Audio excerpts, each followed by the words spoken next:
A'udzu billahi minasyaitonir rajim. Bismillahirrahmanirrahim. Alhamdulillahirabbil alamin wassalatu wassalamu ala nabiyyina Muhammadin wa ala alihi wa ashabihi wa sallama tasliman katsira. Asatid yang kami hormati, teman-teman yang kami banggakan. Pada kesempatan kali ini kami akan membahas tentang konsep batasan ikhtilaf di dalam fikih. Teman-teman semuanya, mungkin akhir-akhir ini kita mendengar beberapa kejadian yang viral di masyarakat. Yang pertama adalah azan di Az-Zaitun yang memiliki gerakan khusus dan cara khusus. Jadi azannya itu ada seperti ini, hayya 'alas shalah. Jadi gerakan itu menjadi sebuah ritual yang ada di ibadah azan di sana. Kemudian dalam momen khutbah Jumat itu setiap menyebutkan ayat Al-Quran, kita mendengarkan qala Rasulullah sallallahu alaihi wasallam fil Qur'anul Karim. Kemudian juga dalam sholat tarawih, sholat berjamaah di sana campur shaf laki-laki dan perempuan. Kemudian ketika Idul Fitri yang menjadi khatib adalah seorang perempuan. Para hadirin yang dimuliakan Allah, apakah ini semua hanya sekedar permasalahan fikih semata, yang mana banyak orang mengira bahwasanya selama itu masalah fikih berarti itu adalah perbedaan yang ditolerir? Apakah seperti itu kenyataannya, atau di sana ada fikih yang sifatnya pasti dan fikih yang sifatnya boleh ditolerir?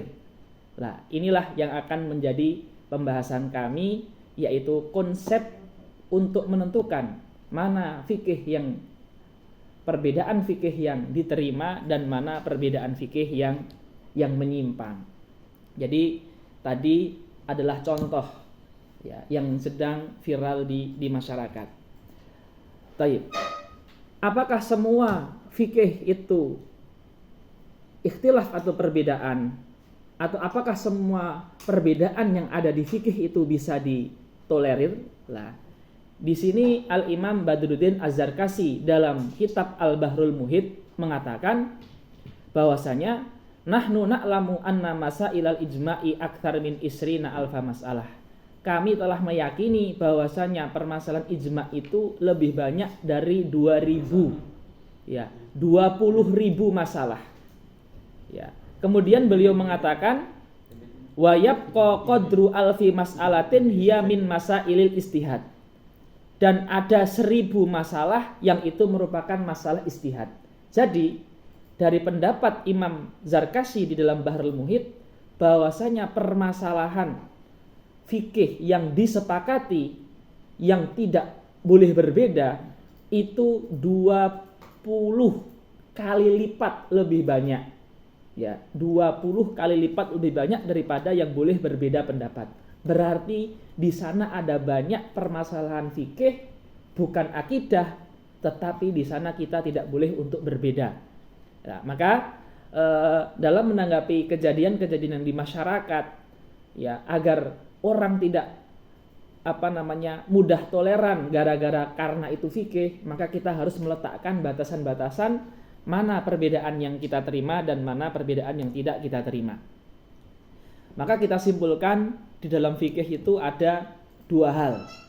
Perbedaan yang bisa kita terima dan perbedaan yang tidak bisa kita terima, yang kita namakan dengan perbedaan yang menyimpang. Dalam istilahnya kadang dinamakan dengan syadz, kadang dinamakan dengan ghairu mu'tabar, tidak diterima, kadang dinamakan dengan sesat dan lain sebagainya. Baik. Kenapa kok kita membahas batasan ikhtilaf dalam fikih? Ya, karena ikhtilaf dalam fikih apabila dia itu masuk ke kategori ikhtilaf yang tidak boleh ditolerir, maka itu termasuk pendapat yang haram ya untuk dikonsumsi. Dan yang meyakini pendapat itu benar itu dia berdosa. Maka di sana kita harus menaruh batasan agar kita tidak terjerumus kepada perbuatan haram. Ya, di sini dalam kitab Ikhtilaful Muftin karangan Profesor Dr. Syarif Hatim Auni, beliau mengatakan amal mauqif min sahibil khilafi ghairi sa'ik. posisi kita terhadap pemilik pendapat yang tidak bisa ditolerir atau pendapat yang menyimpang, fahuwal mauqif minal muslim idar takaba amran muharraman.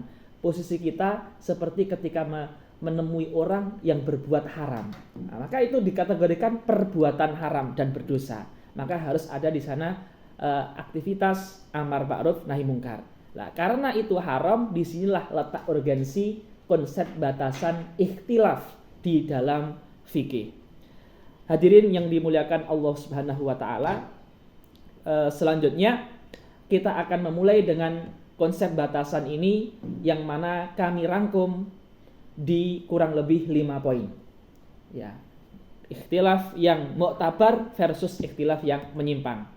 Konsep yang pertama, untuk mengetahui pendapat itu adalah menyimpang atau tidak, an yakunal qaulu al mukhalifu shadiran min alimin. Pendapat atau produk ijtihad itu agar dinamakan perbedaannya bisa ditolerir, itu harus lahir dari seorang alim yang kompeten. Bahasa fikih dan usul fikihnya alim yang mujtahid, alim yang punya kapabilitas. Apabila sejak awal seorang alim tersebut tidak memiliki kapabilitas, seandainya pun ijtihadnya itu kebetulan kok betul mirip dengan ulama yang lain, tetap dinamakan ijtihad yang salah walaupun kebetulan betul. Nah, maka kalau pemproduk ijtihad itu adalah orang yang bukan alim, maka jelas perbedaan yang dihasilkan adalah perbedaan yang menyimpang. Tapi kalau produk ijtihad dari orang yang alim, yang kapabilitas atau memiliki syarat ijtihad, maka perbedaan yang lahir daripadanya itu bisa dikompromikan. Walaupun tentu harus tetap memperhatikan syarat yang kedua, ketiga, keempat, dan kelima yang akan kita bahas. Baik, ini konsep yang pertama, dan ini diejawantahkan oleh Imam Asy-Syafi'i di dalam kitab beliau Ar-Risalah fi Ushul Fiqih. Konsep yang kedua, agar sebuah produk ijtihad itu tidak dinamakan menyimpang, an la yakunal qaulu mukhalifan lil ijma'i al-qat'i as-sahih. Pendapat ijtihad itu tidak boleh menyelisihi ijma' qat'i yang valid. Artinya ijma' yang sampai kepada kita dengan riwayat yang valid dari buku sumber yang valid. Apabila ada buku yang valid menukil kepada kita ijma', seperti ijma' punya Ibnu Mundhir, seperti ijma' yang dinukil Imam Ibnu Abdul Bar di dalam At-Tamhid atau Al-Istidkar, atau ijma' yang dinukil oleh Imam Ibnu Hazm dalam Al-Muhalla, apabila ijma' yang ditemukan di sumber-sumber tadi sampai kepada kita dengan valid dan diakui oleh ulama di zaman tersebut dan sampai kepada kita, terus ada produk ijtihad yang melawan ijma' tadi, maka perbedaan pendapat itu dinamakan perbedaan pendapat yang menyimpang. Ya, karena dia menyelisih ijma' yang valid, yang qat'i, yang sifatnya valid. Konsep yang ketiga, ya, ini ada konsep yang ketiga ya. Ini tadi kehapus ini sorry ya. Konsep yang ketiga, Ustaz, ini kita buka di sumber aslinya. Tadi?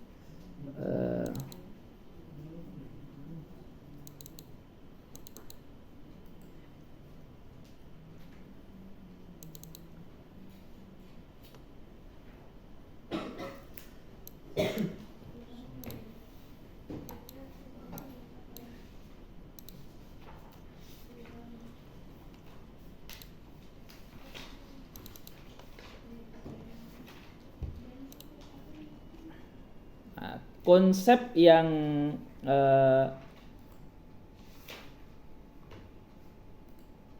ketiga adalah an la yakhrujal qaulu, ya ini, an la yakhrujal qaulu an majmu'i aqwali salafi wa a'immatid al-matbu'in. Jadi ijtihad yang dihasilkan ini ya, itu tidak boleh menyelisihi dari akumulasi pendapat yang ada di imam-imam mujtahid yang muktabar. Imam mujtahid yang muktabar misalkan madzhab arba'ah, Imam Syafi'i, Maliki, Hanafi, Hambali. Tidak boleh membuat ijtihad yang sifatnya murni baru,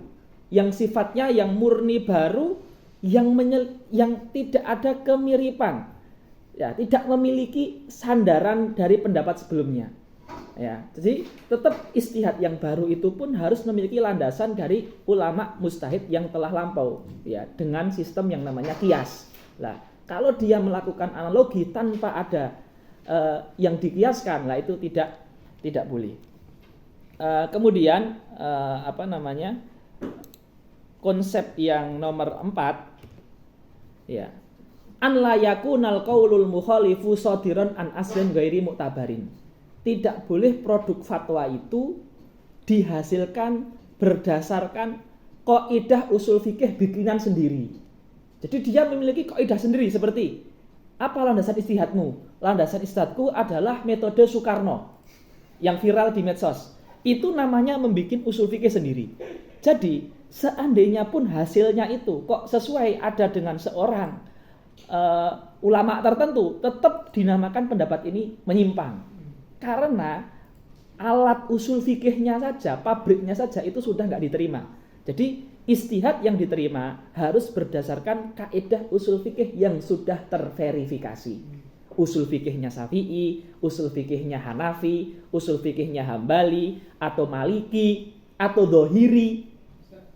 Tetapi kalau membuat usul fikih sendiri, maka itu tidak bisa diterima. Konsep yang kelima, ya, produk ijtihad tidak boleh menyelisihi dalil yang secara makna dalil tadi maksudnya sudah disepakati, ya, seperti itu.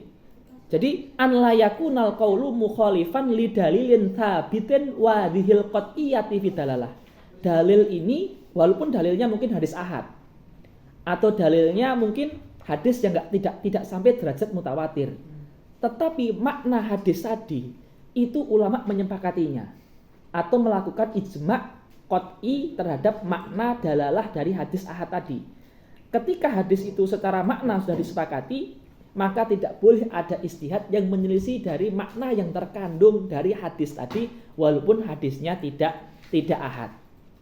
Ini kurang lebih ikhwanil kiram, ini kurang lebih adalah 5 konsep, ya. Bagaimana kita membedakan perbedaan pendapat itu diterima atau tidak. Sekarang kita akan kembali ke 4 kejadian tadi. Seperti azan dengan gerakan khusus. Ada gini, ada gini, ada gini. Iya. Dan itu setiap melakukan azan. Ya.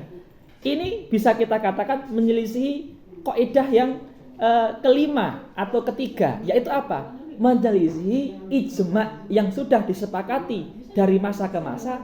Azan itu tidak ada caranya seperti itu. Jadi itu seakan sudah menjadi pemahaman yang qat'i dari seluruh ulama bahwasanya azan itu caranya sudah disepakati. Adapun ada perbedaan. Azan itu apakah nolehnya ke kanan atau ke kiri atau ke kanan dan kiri secara bebarengan ketika hayya 'alas shalah dan hayya 'alal falah, ini masih dalam lingkup pendapat imam-imam.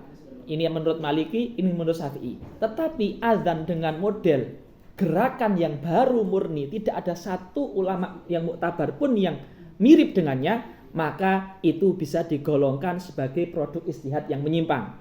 Kemudian juga seperti campur aduk laki-laki dan perempuan dalam shaf, ini juga menyelisih ijma'. Kemudian khutbah perempuan, yang mana salah seorang oknum mengatakan khutbah perempuan ini adalah madhabnya Soekarno misalkan.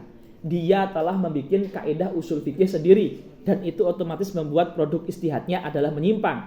Seperti juga khutbah mengatakan qala Rasulullah fil Qur'anil Karim. Ini dikatakan oleh Imam Zarqani dalam Manahil Urfan, penisbatan Quran kepada qala Rasulullah ini haram karena menyelisih ijma'. Secara fikih melakukan hal seperti itu adalah haram. Karena apa? Menyelisih ijma'. Maka perbuatan seperti ini, walaupun kelihatannya masalah fikih, kita tidak boleh mengatakan itu fikih perbedaan. Ini fikih, iya, tapi karena dia memenuhi beberapa syarat dari konsep batasan ikhtilaf, maka bisa kita katakan walaupun fikih, tapi ini menyimpang dan perbuatan ini haram, harus kita nasihati dan harus kita melakukan amar ma'ruf nahi mungkar. Akhirnya karena waktu sudah pas 15 menit, fenomena penyimpangan seperti ini bisa kita simpulkan biasanya itu penyebabnya dua. Yang pertama, karena ada fatwa dari orang yang tidak alim. Jadi dia tidak alim tapi memosisikan dirinya untuk menjadi penghasil fatwa. Dan ini disebutkan oleh Imam Abu Hamid Al-Ghazali dalam Al-Mustasfa.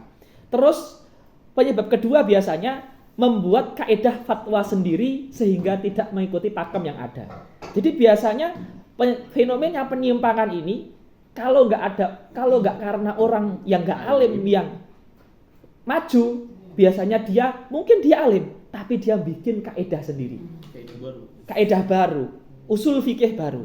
Karena selama orang itu alim dan mengikuti pakem yang ada di Islam, insya Allah hasil pendapatnya itu tidak akan menjadi sesat. Wallahu ta'ala alam bisawab. Terima kasih banyak kepada Al-Ustadz Al-Karim dan kepada semua ikhwah yang telah hadir pada malam hari ini. Mohon maaf yang sebesar-besarnya. Wabillahi taufiq wal hidayah wa ridha wal inayah. Fathun qarib, nasrun minallah, fathun qarib. Wassalamualaikum warahmatullahi wabarakatuh. Waalaikumsalam warahmatullahi wabarakatuh.